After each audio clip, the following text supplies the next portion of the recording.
Good evening, everyone. My name is Robin Kelly. I'm the Congresswoman from the 2nd Congressional District of Illinois. And I'd like to say welcome to all of my Texas colleagues. We want you to know that you are welcome in Illinois. Stay as long as you want.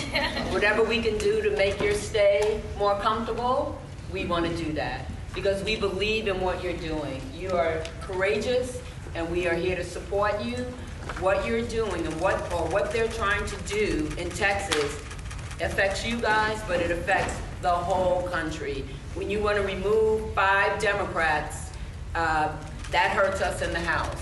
As you can see what happens now when there's not enough Democrats to stop the big ugly bill and all the other stuff that they've been doing. They are trying to destroy our democracy, destroy fairness in our country, and unfortunately, they're starting with Texas. But we want you to know we stand by your side. I don't want to lose my fabulous colleagues. Some of them are here with me. Jasmine Crockett, my classmate, Mark Veazey, Al Green, Julie Johnson. We want all of them to stay, plus the others that they're trying to gerrymander. So with that, I want to give a minute to my colleague from Illinois, Congressman Roger Krishnamurthy, to bring his greetings.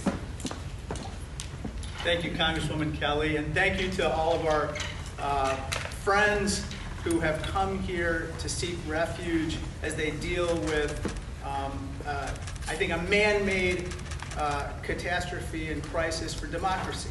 I have 3 points I want to make. First of all, when a flood devastated parts of Texas, leading to 130 people dying, including children, did Greg Abbott call a special session to create disaster relief for people?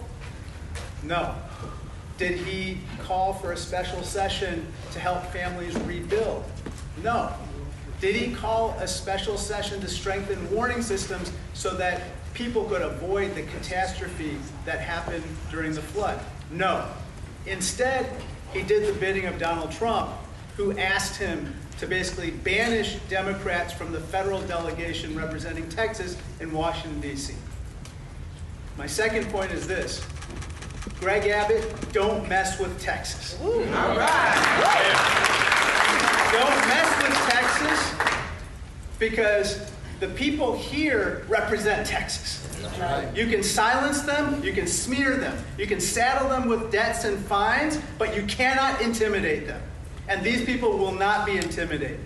So I lead to my third and final point. Don't mess with democracy. Don't do it.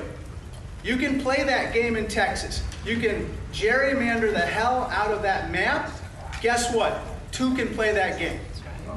Other states will do exactly the same thing and neutralize what you're trying to do in Texas. It's not going to work, because we are not going to let it work. We are going to stand strong with these courageous individuals who are standing behind me, who've come to Illinois knowing that the rest of the nation is with them. Thank you so much. Thank you, Congressman. And as he said, we are ready to fight fire with fire. No butter knife to the gunfight. We are ready to bring the fire, bring the heat. We can do that too. And it's absolutely my pleasure to introduce Chair of the Progressive Caucus, Representative Ana Maria Rodriguez Ramos. I got that out.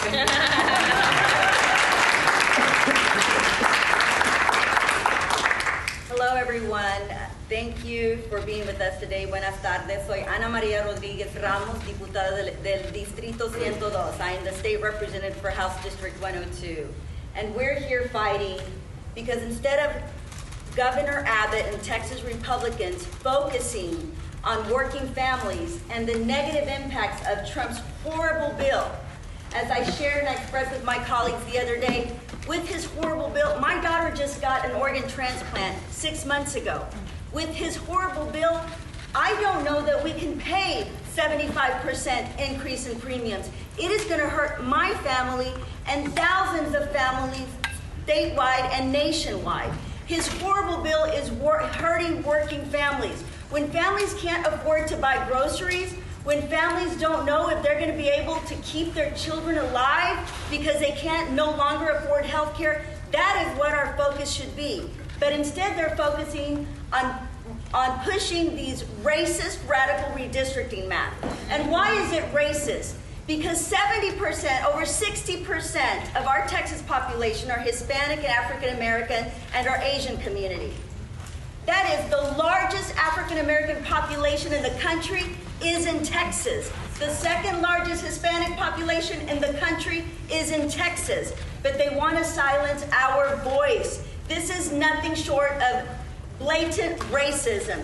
They're going to cry and say, no, you can't say that. In fact, they've punished us. Congressman Crockett knows that. They don't allow us to say that word on the House floor. They say, you can't call us what we are. Use another word. But that is what you are, and that is what you are trying to do. Hurt these working families. Trump's policies when he's kidnapping families of color in the streets, that is nothing short of racism. He is coming after all of us who don't look like him and his Republican colleagues in the Texas House. So I will now introduce beautiful Congressman Al Green, wonderful congressman from Houston, who's going to really share a little more and enlighten a little more about the impact of these maps. Thank you. Thank you, Representative Rodriguez-Ramos. Friends, after her profound words, it just seems to me that we ought to give her another expression of appreciation.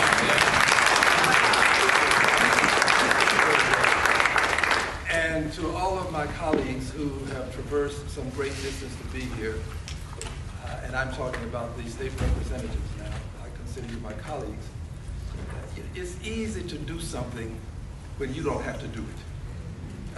They are leaving their homes, they're leaving their families, they have jobs, they have responsibilities, and this is courage that is uncommon. And with this kind of courage, they ought to be commended as well.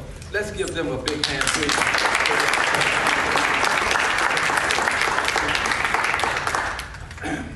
Yes, we have a challenge before us. Dr. King reminded us that life is an inescapable network of mutuality, tied to a single garment of destiny. What impacts one directly impacts all indirectly. And that's what we're facing now, this challenge of it not being Texas. It's not just Texas. It really is the United States of America, because if they succeed in Texas, they will take this to other states. They will take this to the county court level. They will take this to the commissioners, the school boards. They will take this across the length and breadth of the country, but they'll do it if we only stand by and watch them. But if we take a stand, we can stop them. That's what we're doing today. We're taking a stand, and we're going to prevent them from going forward in Texas. All right. Here's why we have to take this stand. Because one vote makes a difference. That's right. One vote makes a difference. It was one vote that allowed them to get the big, ugly steal out of the House. That's right. One vote. Yeah. And it was one vote in the Senate, with the vice president casting that vote, that allowed it to get out of the Senate and back to the House. Friends, I regret to tell you that the 18th Congressional District was not represented when that first vote took place. It was not. If the 18th had been represented, they'd have to find that one vote someplace else. One vote makes a difference. And in Texas, they are trying to silence 5 Democratic voices in the Congress of the United States of America. They have already made an effort to eliminate some of the districts. They're no longer going to be, there's no possibility of Democrats being elected. They are doing what the president has insisted be done, and I want you to know that we didn't introduce the race card. When this message was sent by and through the Justice Department to the state of Texas, to our Attorney General, they mentioned the race card because they talked about racial gerrymandering. They brought it up, and when they brought it up, they did it knowing that this was a buzzword. It was a trigger. They knew that if they could use the race card in Texas, where we've had white primaries, and when the Supreme Court said, well, you can't do that, then we had white pre-primaries, where we've had all sorts of obstacles to voting. They knew that that's a buzzword that people would respond to in Texas. But we are going to respond to that buzzword by telling them that your racism is not going to change democracy in the state of Texas, is not going to change it in the United States of America. Racism is going to be met with our taking a stand for democracy. You take a stand for racism, we will stand for democracy, and we will win. We will win. Democracy is going to win. My final comment is this. As you know, the President and I don't exchange Christmas cards. The President is a very vindictive person. He is a don't bring me any bad news person. Just fired someone because he got bad news. We friends have to understand what we're dealing with. And if we understand what we're dealing with, we can stop what we're dealing with. We're dealing with an egomaniacal person who believes that he has to be right, and if he's not, then the world is wrong. He would impeach judges that differ with him. He would fire people that don't give him good news. He would change congressional districts just to get rid of people that have challenged him. But I want you to know this. The challenge is not over. It is not. Yes, we have brought challenges against him. And I want to assure you of this. There are no circumstances that will prevent me from continuing to challenge the bigotry emanating from the presidency in policy. I will not stop, and I promise you, this president is going to, he's going to be brought down. Yes. He's going to be brought down. He has to be brought down. And I don't mean physically. I'm talking about politically. We will bring him down. He will be impeached again. I thank you. I'd like to bring on Chair Jessica Gonzalez. Hello, again, my name is Jessica Gonzalez, and I'm proud to represent House District 104, which includes parts of Dallas and Grand Prairie. I'm also honored to be the chair of the Texas House LGBTQ caucus. Look, when we all got elected here, we were elected by our constituents, and that's who we work for. They elected us to represent their voices, their family, and their future. And that's exactly what we're all doing here by denying Texas Republicans quorum in order to pass these rigged congressional maps. And so I'm very proud to stand united with my Democrat colleagues. Look, one thing I do know is that Texas House Democrats know how to fight. We've been in these fights before. We've had to fight every single day when we're in regular session. So we have our sleeves are rolled up, and we're ready to take this fight wherever it's gonna take us, because our communities, our state, and our nation is definitely worth fighting for. And we know this is not about providing flood relief, because these congressional maps have been pushed. We have not had real discussions about providing folks relief who are in desperate need of it. And so we're just not gonna stand for it. We're tired of it, and we're not gonna let them do that to our communities. And so I'm proud to stand here united with my Democrat colleagues. You know, when I first got elected to House District 104, I was the first Latina to ever serve in that position, and I'm very, very proud of that. My community is a majority-minority district. And so when we do these kinds of, play these political games that Republicans want to play with our communities, it hurts people like in my district and the districts of people that are standing behind me. And we take our jobs serious, unlike Texas House Republicans. So thank you. And next I want to introduce our former colleague, Congresswoman Julie Johnson.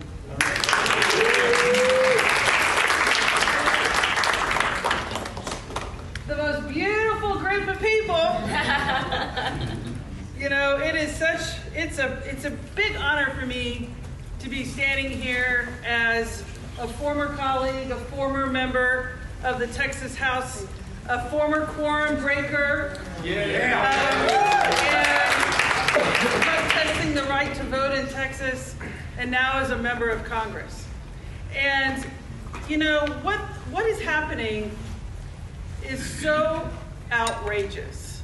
And I want to talk a little bit about my district and the impact that this is having. So I represent Texas' 32nd Congressional District. It's an urban district. It's 80% in Dallas County. A little bit of the Collin County, the county to my north, and a little bit of Denton County. But for the most part, it's very urban. There's not a single farm plot in Texas 32. They have divided it into 7 new congressional districts. 2 that go all the way to the Oklahoma border. 2 that go almost from Dallas to the Louisiana border. And then the others in a mishmash of rural Texas. My district I have 7 cities that have been dismembered, paired with 6 to 7 rural counties. So what they've done is they've taken a group of people, predominantly minority, I have a minority-majority coalition seat of a city, and then paired it with 5 to 6 rural counties that have no commonality of interest whatsoever. The issues facing the constituents of my district are very different than the issues facing the constituents of Upshur County, which is in very East Texas. They're very different issues. I have 62% renters. That county is mostly rural white farmers. And the list goes on and on. And so what is happening here is the most blatant, racist disregard for the voters of Texas. Because let me remind you, and I was there, we were all there when these maps were passed in 2021 by unanimous votes of the Republicans who've just now issued arrest warrants for my dear colleagues and friends. Because they all swore at that time these maps were the most beautiful maps. They were perfect. They didn't disenfranchise voters. They've had lawsuits, they've filed affidavits, they've given depositions, they've sworn and all it ways to Sunday that these are the perfect maps. Until President Trump gets nervous because his poll numbers are in the crapper. Because he knows that the American people are not swallowing the crap he's pushing. Because he's harming millions and millions of people. His poll waters are underwater, and he knows he's not going to win. He knows he's not going to win in November of 2026. So rather than push for policies that the American voters want to support, they come back with this rigged up thing, a DOJ opinion that implies that these Texas maps now have to be completely dismembered. And it's wrong. And the voters of Texas, I hope, are listening. Because the courage that my dear friends and colleagues are showing by saying, no. We're protesting. We're putting ourselves at great risk to stand up for democracy and America. And voters, I hope you're seeing that. I hope you're feeling it. I hope you are experiencing the courage and the hope that these folks are providing. Because what is happening is an attack on our democracy throughout this entire country. And I'm so pleased and so proud that they're standing up for us all. Because what's happening here now is cracking throughout other states. You know, we're having a national conversation over voter rights. And I want to encourage California and New York and Maryland and Washington State to say, you know what, gloves are off. If war is war, and Democrats, if y'all are going to do it in Texas, we're going to do it here, and this is a national war. And Democrats are no longer going to sit by handcuffed. This is an all-out war, and everything is on the table. That's right. And That is a message I really hope gets out loud and clear. But at the end of the day, I want to say thank you to each one of you for what you're doing. Know that the Democrats of the United States House of Representatives are 100% behind you. I hope you're feeling it, and I hope you out there, the voters, are getting a little glimmer of why politics is important. And that if you, they say, well, I don't know, politics doesn't affect me. I'm saying, honey, it does. If you don't do politics, politics will do you. And here we are. Politics is doing a lot of people right now. But you know, I want to end with this. We're all very proud Texans up here. Most of us. Some are proud. But we're all very proud Texans. We come from a state of great pride. And I never thought, as a Texan, as an elected member of the Texas House of Representatives, and now as an elected member from Texas to the United States House of Representatives, that I would see the governor of the proud state of Texas bend a knee to a felon from New York. Never thought I'd see the day. But here we are. Now it's my honor to introduce Rep. Busey. Thank you all so much. I'm so proud to stand with my colleagues in the Texas House and our friends in Congress. We're all here tonight, not on vacation. We are here fighting and actively working for our constituents and the people of Texas. This is us on the job, fighting for our constituents. Hi everyone, my name is State Representative John Busey, and I have the great pleasure of representing Austin in House District 136. Look, I didn't run for office to walk out of the Capitol. But I also didn't run for office to stand by while democracy is stolen in broad daylight. Texas Democrats broke quorum because sometimes the only way to uphold your oath is to refuse to play along with the rigged game. Let's be clear. This special session was supposed to be about saving lives after a tragedy.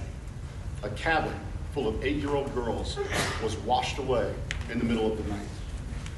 Families called 911 only to hear that help wasn't coming. At the end of the day, 137 Texans lost their lives. That's an emergency. That demands our action. But instead of holding hearings on flood prevention, Greg Abbott and Donald Trump held 8 hearings on redistricting. Not for fairness, not for representation, but to manufacture 5 more Republican seats in Congress to enable Trump to cling on to power. That isn't governing, that's a heist. And we're here to stop it. When politicians can redraw the maps in the middle of the decade just because they're scared that voters won't reelect them, that's betrayal. Look, the governor can lie all he wants, but we're not running away, we're running into the fight. Yeah. Texas Democrats are standing up for one of our most basic American principles, the right to representation. So no, this isn't political theater, it's survival. Because if we lose the power to choose our leaders, we lose everything. We broke quorum because this isn't just about maps, it's about power. And in Texas, the power still belongs to the voters. I want to thank you all so much, and I have the pleasure of introducing one of our great champions, Congressman Mark Vesey. He's a passionate advocate for Texas's 33rd district. He's fighting for working families, voting rights, and economic opportunity. And if you didn't know, he's in fact is the founder of the Voting Rights Caucus in Congress. He's from Fort Worth to Washington. Congressman Vesey has shown us that he will stand up to Donald Trump, he will fight for Texans, and he will fight for Americans. Please help me welcome our good friend, Congressman Mark Vesey. Thank you, Representative. And you know, the press, y'all been getting something wrong. I've been seeing a lot of headlines that say that these Texas legislators are fleeing. These Texas legislators ain't fleeing. These Texas legislators are fighting. Yeah. They are fighting corruption, they are fighting racism, and they are fighting rigging. And that is what it is all about. And I gotta tell you, it's crazy to think about this 60 years ago today. The Voting Rights Act of 1965 declared that no American, no Black American, no Latino American, no Asian American, no working class voter would ever be denied their voice in our democracy because of who they are or where they live. But that promise is under attack today by Greg Abbott bending a knee to Donald Trump. And it is absolutely wrong, and it is embarrassing. And I gotta tell you, I'm proud of these heroes that are standing behind me, some of which are my former colleagues in the state legislature, where I spent 8 years before going to Congress. And I gotta tell you, I came into Congress right after the 2003 mid-decade redistricting, when a group of Democrats had just left the state to block discriminatory redistricting that had happened literally just before I was sworn in. And I gotta tell you, we made a big mistake back then. We had no blue states back during that time period after Tom DeLay did his mid-decade redistricting. We didn't have any Democratic states that followed suit. And so it gave them the incentive to do it again, and that's why we are here right now.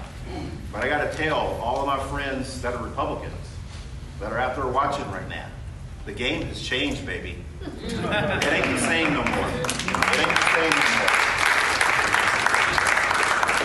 more. We are going to match Donald Trump's energy when it comes to redistricting. As it was said before, it's been Democrats, we have shown up to a gunfight with nothing but good intentions and dull knives. And that era is over. We are not going to unilaterally disarm. And that's what's different this time around. And so to the governor of this state, of Illinois, the governor of California and New York, thank you for standing tall with us.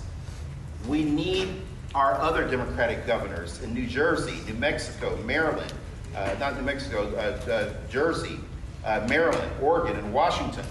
We need for them to stand with us now also.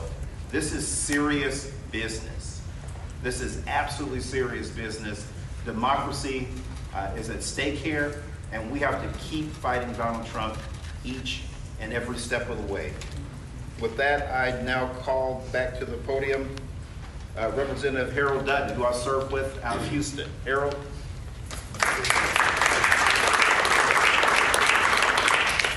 Good afternoon, everybody. Let me start by saying my name is Harold Dutton.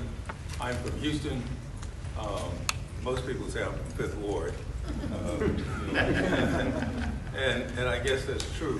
One of the things I learned in 5th Ward after 7th grade was that we learned that in order to have democracy, it had to be of the people, by the people, and for the people. But in Texas, what we've changed that to is we're going to have democracy by being of the party, by the party, and for the party. That's right. That's absolutely crazy. And I want to correct something, and I think Representative Beasley said it. We're not running from anything. We're trying to make sure that when democracy is in Texas, it is going to be of the people, by the people, and for the people. And secondly, if you see us running in a fight, we chasing somebody.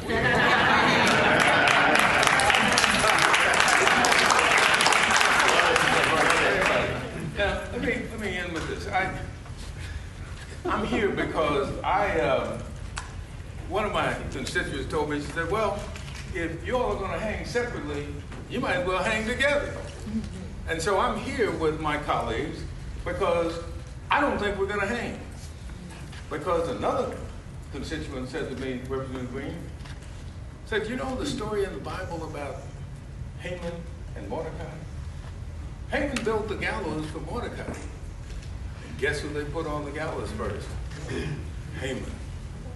And so I think all of this is going to backfire on these Republicans because I think they have raised democracy issues so far and so high that the people in Texas now are getting the message. And that's one of the reasons we're here. I'm thankful for the Illinois delegation. I have worked with them before. My first cousin was Monique Davis, who was a member of the Illinois delegation for a long time. She said to tell you all hello to because she wanted to come over. I had to stop her from doing that. But again, I think that the challenge for us is really to make sure that our people get the vote. And we're going to do that. And with that, let me stop and introduce me. No, I'm going to introduce Sojourner Truth. Better known as Jasmine Crockett.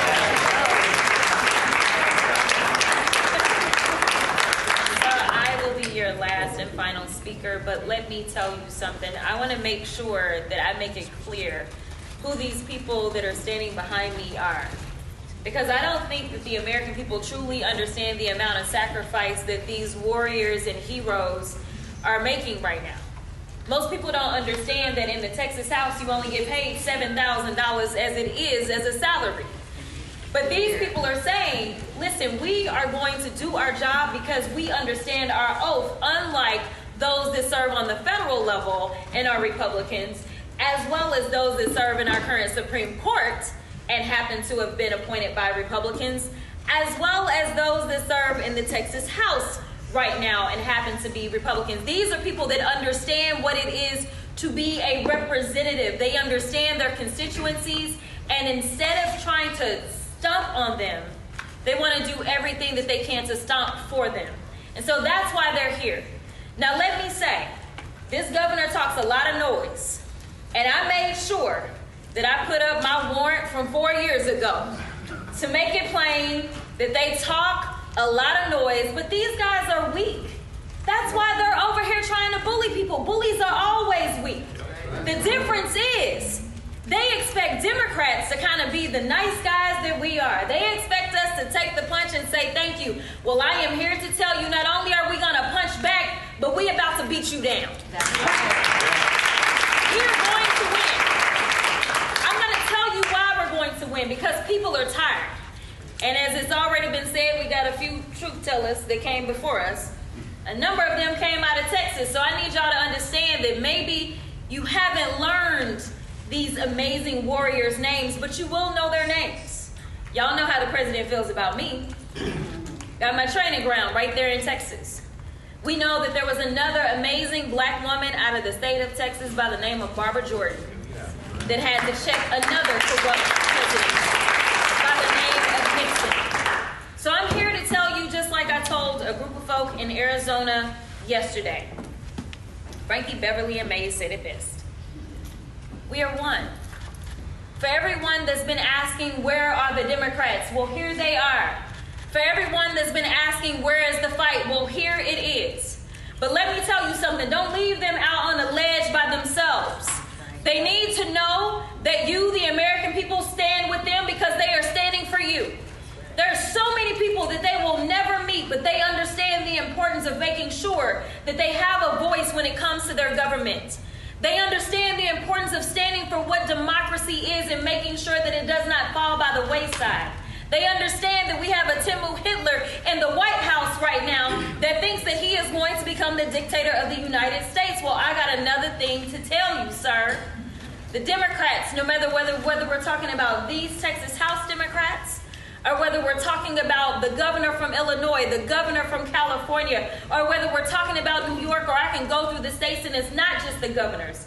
It is the state houses. It is the state senators. It is those congressional delegations that are saying, do what you gotta do, and I will fight, and I will win, and I will earn my seat back to the people's house in D.C. I am here to tell you the time is up for playing in our faces.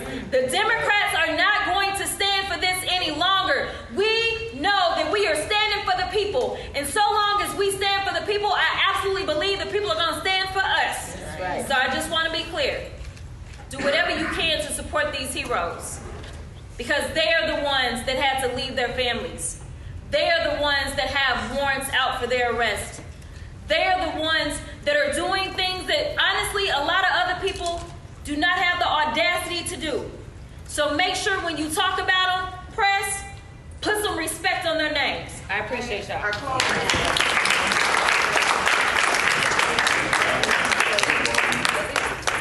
closer. Oh, we're done. Question? We're done. How will you pay? How will you pay for this? Mr. Wu, are you taking questions? Yes, we are. We done. That's what it is. Okay. Oh. Sorry. I am State Representative Ron Reynolds, and I'm proud to serve as the Chair Emeritus of the Texas Legislative Black Caucus under the great leadership of our Chairwoman, Barbara Gerben Hawkins, and as Vice Chair of the House Democratic Caucus under the great leadership of Chairman Gene Wu. And we're all united, standing on the right side of history. You know, Congressman BC's right. It was 60 years ago that the Voting Rights Act of 1965 was passed into law. And it was signed by a great Texan by the name of Lyndon Baines Johnson. But that Voting Rights Act didn't come easy. It came as a result of people who made the ultimate sacrifice, people who we may remember, like Congressman John Lewis, who made good trouble. He risked his life to end Jim Crow. He did everything with other freedom fighters. They took freedom rides. They sat at lunch counters. They did everything they could to end poll taxes and literacy tests. And thank God, many of us here today would not be here but for the Voting Rights Act of 1965. It was, as Congresswoman Crockett said, Barbara Jordan, who was the first African-American congresswoman from the South since Reconstruction. She was only there because of that bill. And here we are on the right side of history trying to stop the Texas steal by Abbott and Trump. They want to take us back. They literally want to take us back by disenfranchising Black and brown communities. And we say no. No, we say hell no. Not on our watch. We will not allow you to turn back the clock. We're going to continue to fight. We're going to continue speaking truth to power. We're going to continue doing everything we can to protect the precious fundamental right to vote.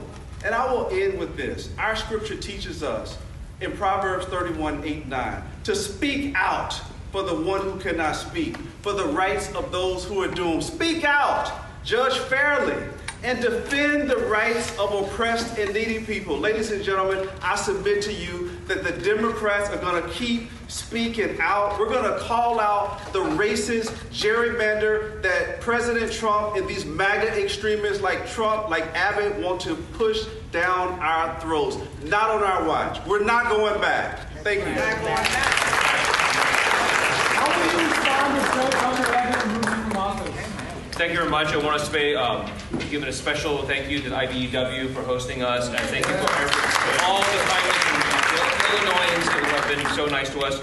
We're not going to do group questions. Members will be available for individual interviews if you want, but we do, the Democrats, our House Democrats do actually have to make another meeting, so we have a limited amount of time.